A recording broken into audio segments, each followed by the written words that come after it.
You know, I once heard Joseph Zbukvich say that if you have a really good, solid sketch or drawing, you can't really mess it up with the watercolor. What if you have a crappy sketch and drawing and you make it good using watercolor? I want to share with you this fun process of a really small sketch I did. I want to show you how with watercolor there is so much you can do to push the painting in the direction you want, and how the painting really is not complete until you decide it is. If there are things you don't like about the painting, you can change them. Just a quick note, I just put the back glass of the car, I put in a bit of coolness, then a bit of warmth. Now I'm using some neutral colors for the shadows in the background. Here's the thing. I would bet you that if you give me 100 paintings done by people watching this channel, I can probably 90 out of these 100 paintings, I could make them really good, even if the person who painted them hates the end result. Even if I don't like the end result and I think, wow, what has happened here on this piece of paper? I bet you 90% of the time, 90 out of 100 paintings, I can turn and shift towards a direction where they work.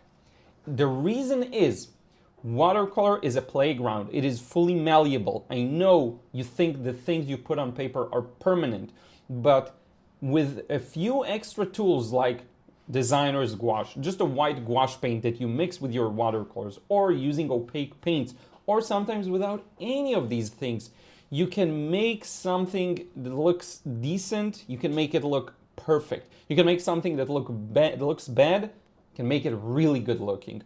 So I'm going to share with you a bit of what I'm doing here. I am focusing on this car. I wanted to paint this scene. I don't know, I like it. It spoke to me. One thing that you'll notice I'm doing a lot of here is temperatures. The car, if you notice the bottom part of it, gets a lot of reflected light from the warm ground. And a lot of the upper parts of the car reflect the sky. That's something that if you know, if you're aware of, you'll be able to notice very often. The more of these things you know, the more you'll notice them and the more you'll be able to paint them. Okay, a lot of times seeing and noticing is painting. It actually is that.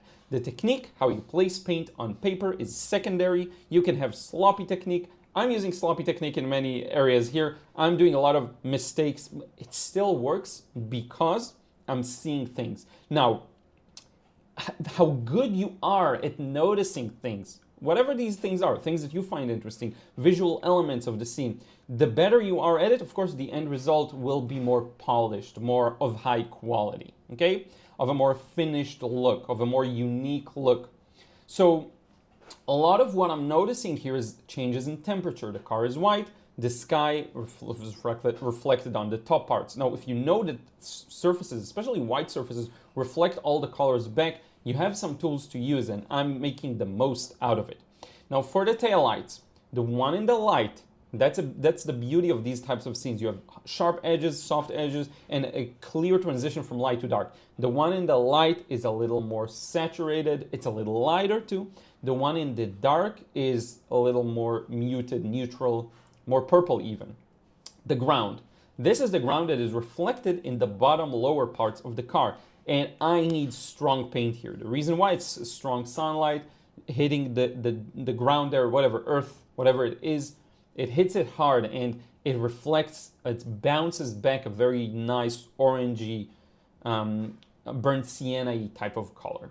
Now I'm going and pushing that right taillight to be a little darker so that if you squint your eyes a bit, if you zoom out a bit, it will make sense. And I'm putting in some of the two mirrors. Now, look at how I paint the background. This is where I want to challenge your idea of how things should be done and the idea that there is even a way things should be done. I am not doing things the right way or a certain process. What I've been working on all these years is honing my ability to notice things, right? And everything else is baggage. This is why I think Picasso, said that it took him whatever years to learn to paint, and then like 10 times more time to unlearn everything he learned, because a lot of what we learn is baggage. What's not baggage is the very basics of technique and noticing things. Now, Everything is still abstract, right? The cars, whatever it is, the row of cars to the right, who knows what's in there? But here's the magic. The magic is if you keep at it, you add more to it, you remove, you change and modify, slowly but surely, things will become more and more accurate. And you will reach a certain point, which is the magical point, where you see it, where you're able to tell, oh, this looks quite realistic. Once you get to that point, it's a smooth sailing from this point on, because when you see it, when you believe it's working, you'll be able to continue polishing and pushing it. To me, that point came around this part of the painting process. Now, I will say one more thing. I have an advantage because I'm seeing what I'm doing on my camera's monitor in small, and I can always get a change in perspective. I look at my camera monitor or my computer monitor where I see my video input or output. Is it output? Output, I think. Input, whatever. And I see a bit of a different version from what I'm seeing on paper because it's on the screen, because it's smaller, because it's larger, whatever. And that really gives me a perspective. So I can take whatever you're seeing now on screen that probably looks beautiful to a lot of people watching this because you're not painting it. But trust me, there's a big mess here. It's very messy, very unclear what's going on. To me, though, I can make it what I want. I can will the painting I want into existence out of this. And whatever painting of yours you will give me, show me the reference photo or sometimes don't, I can get it to look good because I have the vision. And all it takes is to push the painting from where it is to where you want it to be. And I'm going to show you in a second. My drawing here, I know if you really have no experience in drawing, you're like, no, that's a pretty accurate one. It's not. The car is completely skewed, and you can see it even in the final result, but it doesn't really hurt the end impression because there is so much energy and understanding behind how I paint it, right? Now, if you don't like it, it's sweet. Some people may not like it. It's okay. I'm perfectly okay with that. But I'm saying for me and how much I enjoy it. And I will mention one more thing. I really like how the colors connected for me here. The colors work really well. Just the overall harmony, using very few colors. It always ends up working for me personally. Now, I'm coming in with some opaque paint into the different areas of the painting. I want to bring back the lights. And this is a big part of fixing mistakes, quote unquote. It's not a mistake really, you're building things up. So the cars to the right or the highlights on the mirrors, I didn't paint them and I didn't negatively paint around them. I didn't make sure to skip the highlights. Why? To me personally, I find it often very uninspiring to slowly be careful and paint around tons of highlights in a very mechanical way. I don't enjoy it as much. Sometimes you have to do it. Some paintings demand you do it, and that's fine. But for the most part, I'm not a big fan of that. What I like to do is just push through with whatever I'm seeing very intuitively, and then coming back and fixing mistakes, aka don't ask for permission, ask for forgiveness, however you say that. Putting another layer. This is what I told you recently about skin tones. I think I mentioned it somewhere here. Or in my post, in my recent big grid post, actually. It's not my recent anymore. If a color doesn't feel vibrant enough, you can always glaze on top of it with the same paint. I use it a lot for skin tones to make them pop and make them look good.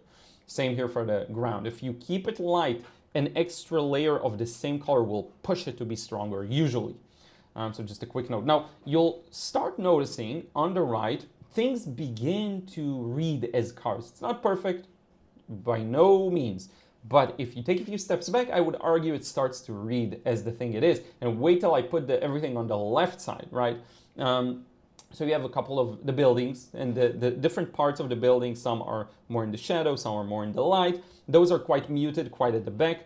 And we have the two rows of cars from the right to from the left. I completely removed the car from the painting, by the way. The car that's to the left of this car, I completely ignored it. I don't have room for another car. I could fit it in, actually, if I wanted to, but that's fine. Now I'm adding a bit of a lighter pink to that taillight that's in the sunlight. And while I have this reddish pink, I'm placing it in different areas of the painting. Why? When I look at a painting, I like to have the primary colors show. I like to have blue, red, yellow. I like to see all of them. Sometimes I'll realize, oh, I'm missing a blue, I'm missing a yellow, and I'll just spread it out across the scene. Same for these highlights now, just like we did on the right side. And I want to show you something interesting in a couple of moments. So you see how the bottom of the car, especially it's crooked, I didn't sketch it well enough. Just give me a couple of seconds and you'll see me turn it into magic. You'll see. It's going to look really good, I promise. And I'm going to straighten it out using opaque paint. But for now, we are building the impression of cars to the left. And hopefully you can tell how passionate I am about painting this particular way. By the way I speak, I really enjoy painting this way. Making the contrast stronger, making the white pop more by darkening the areas around it. That's a big part of how I like doing things. Again, whatever you have can be nudged, moved towards looking better and being more perfect. It can be done. Even if you think you messed it up. Look at the mess I have on the right there, all the cars, right? I could take a couple of more moments and organize it. I didn't because I like the way it looks, right? The mess on the left I think looks perfect as well. I'm using opaque paint to mix an opaque orange. Look at what I'm doing with it. I'm straightening out the unevenness in the drawing that I based my entire painting on. I'm bringing back the bumper, essentially. I'm straightening it out. It was way too diagonal. It looks like it's crooked. And now I'm using that same color. I added a bit more designer's wash to get a bit more white highlights inside the shadow. So this is a cool trick. There are reflected lights and areas that are lighter within a shadow. And if you can get them in the right consistency, it can look really, really good, which I think it does here. And if you just kind of close your eyes for a couple of seconds, compare this to the beginning of the process, this has been pushed from something that was really crooked. Again, the drawing, whatever you think about it, I know it wasn't accurate. What got it to look good is the ability I have that I honed over the years to see things and then to be able to execute them. But the technique itself, I'm telling you, it's not the most important part, and it's not what improved my art. What has improved my art is not knowing the exact timing to do wet and wet, because you'll see, again, my technique is sloppy here. I mess up some wet and wets. What improved it is the vision. And the vision is something that is akin to taste. It's something that develops with time. You can't really force it. It happens just by painting and realizing and observing and figuring out, what do I like about my painting? What do I don't like about my painting? What things feel like they're missing in my painting and what things work? When you examine all of these things, you'll find the answer. You'll find the reason things look the way you want or not, and it's all about you and how you want them to look. That's the most important part, I think. So I hope I have inspired you perhaps to give this a try, to try something similar. I want to thank you so much for watching from the bottom of my heart. I want to thank everyone who supports me over on Patreon. I really, really appreciate it. If you want to receive credits at the end of my videos, check it out. It really is a big part of what makes me feel confident in what I'm doing. It's a direct message from you to me that what I'm doing is on the right track. So thank you so much, super grateful for that. I also, as you know, have a collaboration with Proco. I'm gonna put links in the description box below. I believe the pre-sale is over now, but you can still get it for a better price than if you buy my courses on my website. Yeah, other than that, I'm tired but satisfied. I wanna thank you once again, and I will see you in the next video. Take care.